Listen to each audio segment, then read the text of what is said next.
ಪಹಲ್ಗಾಮ್ನಲ್ಲಿ ನರಮೇಧ ನಡೆಸಿದ್ದ ಉಗ್ರರು ಶ್ರೀಲಂಕಾಗೆ ಪರಾರಿಯಾಗಿದ್ದಾರೆ ಅಂತ ಹೇಳಲಾಗ್ತಾ ಇದೆ. 6 ಉಗ್ರರು ವಿಮಾನದಲ್ಲಿ ಪ್ರತ್ಯಕ್ಷ ಆಗಿರೋ ಮಾಹಿತಿ ಸಿಕ್ಕಿದೆ. ಪಾಪಿಗಳು ಚೆನ್ನೈನಿಂದ ಶ್ರೀಲಂಕಾಗೆ ಆಗಮಿಸಿದ ವಿಮಾನದಲ್ಲಿ ಪತ್ತೆಯಾಗಿದ್ದಾರೆ. ಈ ಮೂಲಕ ಶ್ರೀಲಂಕಾ ಮೂಲಕ ಉಗ್ರರು ಪರಾರಿಯಾಗುವುದಕ್ಕೆ ಯತ್ನಿಸಿದ್ದಾರೆ ಅಂತ ಹೇಳಲಾಗ್ತಾ ಇದೆ. UL-122 ಏರ್ಲೈನ್ಸ್ನಲ್ಲಿ 6 ಉಗ್ರರು ಪ್ರತ್ಯಕ್ಷರಾಗಿದ್ದಾರೆ. ಬೆಳಿಗ್ಗೆ 9:55ಕ್ಕೆ ಚೆನ್ನೈನಿಂದ ತೆರಳಿದ್ದ ವಿಮಾನವು ಬೆಳಿಗ್ಗೆ 11:32ಕ್ಕೆ ಶ್ರೀಲಂಕಾದಲ್ಲಿ ಲ್ಯಾಂಡ್ ಆಗಿತ್ತು. ಉಗ್ರರ ಬಗ್ಗೆ ಶ್ರೀಲಂಕಾಗೆ ಭಾರತದ ಗುಪ್ತಚರ ಅಧಿಕಾರಿಗಳು ಮಾಹಿತಿ ನೀಡಿದ್ದಾರೆ. ಇದರಿಂದ ಕೊಲಂಬೋ ಏರ್ಪೋರ್ಟ್ನಲ್ಲಿ ಪರಿಶೀಲನೆ ನಡೆಸಲಾಗುತ್ತಿದೆ. ಪಾಕಿಸ್ತಾನವು ಭಾರತ ಸೇನೆಯ ದಾಳಿ ಆತಂಕದಲ್ಲಿದೆ. ಆದರೆ ಪಾಕ್ಗೆ ಯೋಧರು ಸಾಮೂಹಿಕ ರಾಜೀನಾಮೆ ನೀಡ್ತಾ ಇದ್ದಾರೆ. ಇದರಿಂದ ಕಂಗಾಲಾಗಿರುವಂತಹ ಪಾಕ್ ಸೇನೆ ಪಿಒಕೆಯಲ್ಲಿ ಸ್ಥಳೀಯರ ಕೈಗೆ ಗನ್ನನ್ನ ಕೊಡ್ತಾ ಇದೆ. ಖುದ್ದು ಪಾಕ್ ಯೋಧರೇ ತರಬೇತಿಯನ್ನ ನೀಡ್ತಾ ಇದ್ದಾರೆ. ಭಾರತೀಯ ಸೇನೆಯ ದಾಳಿಯ ಭೀತಿಯಲ್ಲಿರುವ ಪಾಕಿಸ್ತಾನ ವಿಲವಿಲ ಅಂತಿದೆ. ಈ ಹಿನ್ನೆಲೆಯಲ್ಲಿ ಪಾಕಿಸ್ತಾನ ಸೇನೆಯು ಅಬ್ದಾಲಿ ಎಂಬ ಖಂಡಾಂತರ ಕ್ಷಿಪಣಿ ಪರೀಕ್ಷೆ ನಡೆಸಿದೆ. ಸುಮಾರು 450 ಕಿಲೋಮೀಟರ್ ವ್ಯಾಪ್ತಿಯನ್ನು ತಲುಪಬಲ್ಲ ಕ್ಷಿಪಣಿ ಪರೀಕ್ಷೆ ಮಾಡಿದೆ. ಭೂಮಿಯ ಮೇಲ್ಮೈನಿಂದ ಮೇಲ್ಮೈಗೆ ಚಿಮ್ಮುವ ಕ್ಷಿಪಣಿ ಇದಾಗಿದೆ. ಭಾರತದ ಮೇಲೆ ಒತ್ತಡ ಹೇರುವುದಕ್ಕೆ ಪಾಕ್ ಒದ್ದಾಡ್ತಾ ಇದೆ. ಪ್ರತೀಕಾರದ ಭೀತಿ ನಡುವೆನೇ ಶಕ್ತಿ ಪ್ರದರ್ಶನಕ್ಕೆ ಮುಂದಾಗ್ತಾ ಇದೆ. ಭಾರತದ ಈಶಾನ್ಯ ಪೂರ್ವ ಗಡಿ ತಲುಪುವಂತ ಸಾಮರ್ಥ್ಯವುಳ್ಳಂತ ಮಿಸೈಲ್ ಪರೀಕ್ಷೆಗೂ ಕೂಡ ಸಿದ್ಧತೆಯನ್ನ ಮಾಡಿಕೊಂಡಿದೆ. ಪಾಕ್ಗೆ ಚೀನಾ, ಉತ್ತರ ಕೊರಿಯಾ ತಾಂತ್ರಿಕ ಸಹಾಯವನ್ನ ನೀಡ್ತಾ ಇದೆ. ಪಾಕಿಸ್ತಾನಕ್ಕೆ ಭಾರತೀಯ ನೌಕಾಸೇನೆ ಮತ್ತೆ ವಾರ್ನಿಂಗ್ ಅನ್ನು ಕೊಟ್ಟಿದೆ. ಎಕ್ಸ್ ಖಾತೆಯಲ್ಲಿ ಸಬ್ಮರನ್ ಯುದ್ಧ ನೌಕೆ ಸೇನಾ ಹೆಲಿಕಾಪ್ಟರ್ ಫೋಟೋ ರಿಲೀಸ್ ಮಾಡಿದೆ. ಸಮುದ್ರದ ಅಲೆಗಳ ನಡುವೆ, ಸಮುದ್ರದ ಅಲೆಗಳ ಮೇಲೆ ಮತ್ತು ಆಳದಲ್ಲಿ ಸರ್ವಸನ್ನದ್ಧ ಅಂತ ಟ್ವಿಟರ್ನಲ್ಲಿ ಫೋಟೋಗಳನ್ನು ಬಿಡುಗಡೆ ಮಾಡಿದೆ. ಮಕ್ಕಳು, ನಿವೃತ್ತ ಸೈನಿಕರು ಹಾಗೆ ಇತರ ಸೇವೆಗಳನ್ನೇ ಟಾರ್ಗೆಟ್ ಮಾಡಿ ಸೈಬರ್ ದಾಳಿಯನ್ನು ನಡೆಸಿದ್ರು. ಆದರೆ ಡಿಜಿಟಲ್ ಪ್ಲಾಟ್ಫಾರ್ಮ್ ಹ್ಯಾಕ್ಗೆ ಪಾಕ್ ಪ್ರಯತ್ನ ವಿಫಲವಾಗಿದೆ. ಐಒಕೆ ಹ್ಯಾಕರ್ಸ್, ಖಿಲಾಫತ್ ಇಂಟರ್ನೆಟ್ ಹ್ಯಾಕರ್ಸ್ ಪಾಕ್ ಹಾಗೆ ಮಧ್ಯಪ್ರಾಚ್ಯ ಇಂಡೋನೇಷ್ಯಾದಲ್ಲಿ ಕೂತು ಈ ಕೃತ್ಯವನ್ನ ಎಸಗಿದ್ದಾರೆ.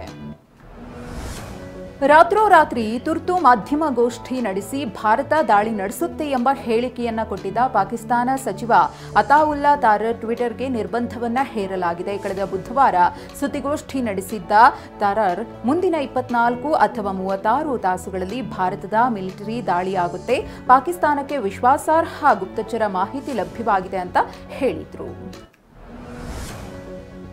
ಭಯೋತ್ಪಾದನೆ ವಿರುದ್ಧ ಪ್ರಧಾನಿ ಮೋದಿ ಮತ್ತೊಮ್ಮೆ ಗುಡುಗಿದ್ದಾರೆ. ದೆಹಲಿಯಲ್ಲಿ ಮಾತನಾಡಿದ ಅವರು, ಜಾಗತಿಕ ಮಟ್ಟದಲ್ಲಿ ಭಯೋತ್ಪಾದನೆ ಪಿಡುಗಾಗಿ ಪರಿಣಮಿಸಿದ್ದು ಮಾನವೀಯತೆಗೆ ದೊಡ್ಡ ಬೆದರಿಕೆಯೊಡ್ಡಿದೆ. ಭಯೋತ್ಪಾದನೆ ವಿರುದ್ಧವಾಗಿ ಎಲ್ಲರೂ ಒಟ್ಟಾಗಿ ಹೋರಾಡಬೇಕು ಅಂತ ಕರೆ ನೀಡಿದ್ದಾರೆ. 2019ರ ಸರ್ಜಿಕಲ್ ಸ್ಟ್ರೈಕ್ಗೆ ಪುರಾವೆ ಕೇಳಿದ ಕಾಂಗ್ರೆಸ್ ಸಂಸದ ಚನ್ನಿ ವಿರುದ್ಧ ಬಿಜೆಪಿ ಕೆಂಡ ಕಾರಿದೆ.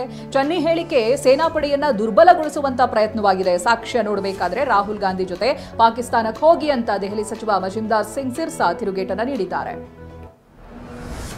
ಪಾಕಿಸ್ತಾನದ ವಿರುದ್ಧ ನಾನು ಯುದ್ಧಕ್ಕೆ ರೆಡಿ ಇದ್ದೇನೆ ಅಂತ ಸಚಿವ ಜಮೀರ್ ಅಹಮದ್ ಖಾನ್ ಮಾತನಾಡಿದ್ರು. ಕೇಂದ್ರ ಸರ್ಕಾರ ನನಗೆ ಅವಕಾಶ ಕೊಡಲಿ, ನಾನು ರೆಡಿ. ಪಾಕಿಸ್ತಾನ ಎಂದಿಗೂ ನಮಗೆ ಸಂಬಂಧಪಟ್ಟಿದ್ದಲ್ಲ. ಪಾಕಿಸ್ತಾನ ಯಾವತ್ತಿಗೂ ನಮ್ಮ ಶತ್ರು ದೇಶನೇ. ಕೇಂದ್ರ ಸರ್ಕಾರ ಪಾಕಿಸ್ತಾನದ ಮೇಲೆ ಯುದ್ಧ ಸಾರಲಿ ಅಂತ ಜಮೀರ್ ಆಗ್ರಹಿಸಿದ್ದಾರೆ. ಯುದ್ಧಕ್ಕೆ ರೆಡಿ ಎಂದ ಸಚಿವ ಜಮೀರ್ ಅಹಮದ್ಗೆ ಕೇಂದ್ರ ಸಚಿವ ಪ್ರಹ್ಲಾದ್ ಜೋಶಿ ತಿರುಗೇಟನ್ನು ಕೊಟ್ಟಿದ್ದಾರೆ. ವಿಜಯಪುರದಲ್ಲಿ ಮಾತನಾಡಿದ ಅವರು, ನೀವೇನು ಯುದ್ಧ ಮಾಡೋದು ಬೇಡ, ಸುಮ್ಮನಿರಿ, ನಮ್ಮ ದೇಶದ ಮಿಲಿಟರಿನ ನಂಬಿ ಅಂತ ಸಚಿವ ಜಮೀರ್ ಅಹಮದ್ ಶಾಂತವಾಗಿದ್ದರೆ ಸಾಕು ಅನ್ನೋದಾಗಿ ಜೋಶಿ ಹೇಳಿದ್ದಾರೆ. ಪಾಕಿಸ್ತಾನದ ವಿರುದ್ಧ ಮಾಜಿ ಯೋಧರು ಕೆಂಡ ಕಾರಿದ್ದಾರೆ. ಪಾಕಿಸ್ತಾನ ಬಗ್ಗುಬಡಿಯಲು ಇದು ಸೂಕ್ತ ಕಾಲ. ಸರ್ಕಾರ ಓಕೆ ಅಂದ್ರೆ ಪಾಕಿಸ್ತಾನವನ್ನ ಸೋಲಿಸಲು 3 ನಿಮಿಷ ಸಾಕು ಅಂತ ಗದಗದ ಮಾಜಿ ಸೈನಿಕರೊಬ್ಬರು ಹೇಳಿದ್ದಾರೆ. ಸರ್ಕಾರ ಬುಲಾವ್ ಕೊಟ್ರೆ ಯುದ್ಧಕ್ಕೆ ನಾವು ರೆಡಿ ಎಂದಿದ್ದಾರೆ. ಪಾಕಿಸ್ತಾನಕ್ಕೆ ಹೋಗೋದಕ್ಕಾಗದೇನೆ ಮೈಸೂರಿನ ಮಹಿಳೆ ವಾಪಸ್ ಆಗಿದ್ದಾರೆ. 10 ವರ್ಷದ ಹಿಂದೆ ಪಾಕಿಸ್ತಾನದ ವ್ಯಕ್ತಿ ಜೊತೆಗೆ ಇವರು ಮದುವೆ ಆಗಿದ್ರು.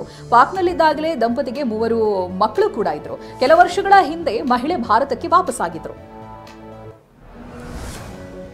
ಪಾಕಿಸ್ತಾನ ಪ್ರಜೆಗಳು ಭಾರತ ತೊರೆಯುವ ಅನಿವಾರ್ಯತೆ ನಿರ್ಮಾಣವಾಗಿದೆ. ತನ್ನ ಮಕ್ಕಳ ಜೊತೆ ವಾಘಾ ಅಟಾರಿ ಗಡಿಗೆ ತೆರಳಿದ ಮೈಸೂರಿನ ಮಹಿಳೆ ವಾಪಸ್ ಆಗಿದ್ದಾರೆ. ಚಿಕ್ಕ ಮಕ್ಕಳಾದ ಕಾರಣ ಪಾಕ್ನಲ್ಲಿರುವ ತಂದೆಯ ಸ್ಪಂದನೆ ಅಗತ್ಯವಿತ್ತು. ಗಡಿಯಲ್ಲಿ ನಿಂತು ಮಹಿಳೆ ಎಷ್ಟೇ ಕಾಲ್ ಮಾಡಿದ್ರೂ ಪತಿ ಪ್ರತಿಕ್ರಿಯೆಯನ್ನ ಕೊಟ್ಟಿಲ್ಲ. ಹೀಗಾಗಿ ಪಾಕ್ಗೆ ತೆರಳಲಾಗದೆ ಮಕ್ಕಳ ಜೊತೆಗೆ ಮೈಸೂರಿಗೆ ಮಹಿಳೆ ವಾಪಸ್ ಬಂದಿದ್ದಾರೆ. ಏಪ್ರಿಲ್ 22ನೇ ತಾರೀಕು ಪಹಲ್ಗಾಮ್ನಲ್ಲಿ ಉತ್ತರ ಪ್ರದೇಶದ ಯುವ ಉದ್ಯಮಿ ಶುಭಂ ದ್ವಿವೇದಿ ಬಲಿಯಾಗಿದ್ರು. ಶುಭಂ ದ್ವಿವೇದಿ ಅವರ ಚಿತಾಭಸ್ಮವನ್ನ ಇವತ್ತು ಪ್ರಯಾಗ್ರಾಜ್ನ ತ್ರಿವೇಣಿ ಸಂಗಮದಲ್ಲಿ ವಿಸರ್ಜನೆ ಮಾಡಲಾಯಿತು. ಪತ್ನಿ ಈಶಾನ್ಯ ಹಾಗೆ ಸೋದರ ಸೌರಭ್ ಹಾಗೆ ವಿಐಪಿ ಘಾಟ್ನಲ್ಲಿ ಅಸ್ಥಿಯನ್ನ ವಿಸರ್ಜಿಸಿದ್ರು. ಇವರು ಕಣ್ಣೀರನ್ನ ಹಾಕಿದ್ರು. ಭಯೋತ್ಪಾದನೆ ನಿರ್ಮೂಲನೆ ಆಗುವವರೆಗೆ ನಮಗೆ ಸಮಾಧಾನ ಇಲ್ಲ ಅಂತ ಶುಭಂ ದ್ವಿವೇದಿಯವರ ಪತ್ನಿ ಐಶಾನ್ಯ ಹೇಳಿದ್ದಾರೆ. ಪತಿ ಚಿತಾಭಸ್ಮ ವಿಸರ್ಜಿಸಿ ಮಾತನಾಡಿದ ಅವರು, ಈವರೆಗೆ ಸರ್ಕಾರ ಯಾವುದೇ ಕ್ರಮ ಕೈಗೊಂಡಿಲ್ಲ, ಉಗ್ರತ್ವವಾದ ಕೊನೆಯಾಗಬೇಕು ಅಂತ ಆಗ್ರಹಿಸಿದ್ದಾರೆ. ಪಹಲ್ಗಾಮ್ಗೆ ಜಮ್ಮು ಮತ್ತು ಕಾಶ್ಮೀರದ ಮಾಜಿ ಸಿಎಂ ಫಾರೂಕ್ ಅಬ್ದುಲ್ಲಾ ಭೇಟಿಯನ್ನ ಕೊಟ್ಟಿದ್ದಾರೆ. ಪ್ರವಾಸಿಗರ ಜೊತೆಗೆ ಫಾರೂಕ್ ಅಬ್ದುಲ್ಲಾ ಪೋಸ್ ನೀಡಿದರು. ಇದಕ್ಕೂ ಮುನ್ನ ಉಗ್ರರ ಗುಂಡೇಟಿಗೆ ಬಲಿಯಾಗಿದ್ದ ಕುದುರೆ ಸವಾರ ಆದಿಲ್ ಹುಸೇನ್ ಮನೆಗೂ ಕೂಡ ಭೇಟಿ ನೀಡಿ ಕುಟುಂಬದವರಿಗೆ ಸಾಂತ್ವನ ಹೇಳಿದ್ರು. ಬಳಿಕ ಪರಿಹಾರ ವಿತರಿಸಿದ್ರು.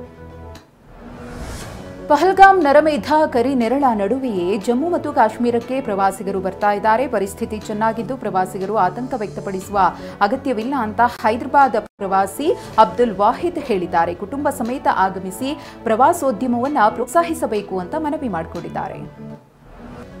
ಭಾರತ ಮತ್ತು ಪಾಕಿಸ್ತಾನ ನಡುವೆ ಯುದ್ಧದ ಆತಂಕ ಮನೆ ಮಾಡಿದೆ. ಪಾಕ್ ಆಕ್ರಮಿತ ಕಾಶ್ಮೀರದಲ್ಲಿರುವ ನಿವಾಸಿಗಳು ತಮ್ಮ ಕುಟುಂಬವನ್ನು ಕಾಪಾಡಿಕೊಳ್ಳಲು ಮುಂದಾಗಿದ್ದಾರೆ. ಬಂಕರ್ಗಳನ್ನು ನಿರ್ಮಿಸಿಕೊಂಡು ತಮ್ಮವರನ್ನ ರಕ್ಷಿಸಿಕೊಳ್ಳಲು ಸಿದ್ಧತೆ ಮಾಡಿಕೊಂಡಿದ್ದಾರೆ.